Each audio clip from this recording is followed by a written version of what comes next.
స్వీడన్లో ప్రజలు తీవ్ర ఆగ్రహంతో సోషల్ మీడియాలో నిలదీస్తున్నారు కోర్టుల్ని. ఒక ముస్లిం గ్రూపుకి సంబంధించినటువంటి యువకులు ఒక ఆడపిల్ల మీదన టీనేజ్ ఆడపిల్ల మీద అత్యాచారం చేశారు. ఎంత దారుణంగా అంటే అమ్మాయి నోట్లో తుపాకీ పెట్టి అలాగే వజీనాలో తుపాకీ పెట్టి వాడు చేసినటువంటి అరాచకానికి ఇక అసలు అది మాటల్లో చెప్పలేనంత దారుణం జరిగింది.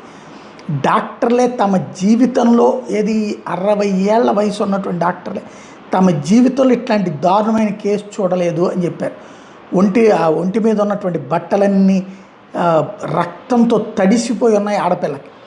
అలాంటి కేసులో ఇప్పుడు కోర్టు ఇచ్చినటువంటి తీర్పు ఏంటంటే 200 గంటల పాటు కమ్యూనిటీ సేవ చేయడం, అంటే రోడ్లు ఉడవడము, మరుగుదొడ్లు కడగడం, ఇట్లాంటి వాళ్ళని, అంటే ఈ చొరబాటుదారులు కాస్త శరణార్థులై ఉన్నటువంటి వాళ్ళు అన్నమాట వీళ్ళందరూ. ఇది ఇప్పుడు సంచలనం సృష్టిస్తోంది.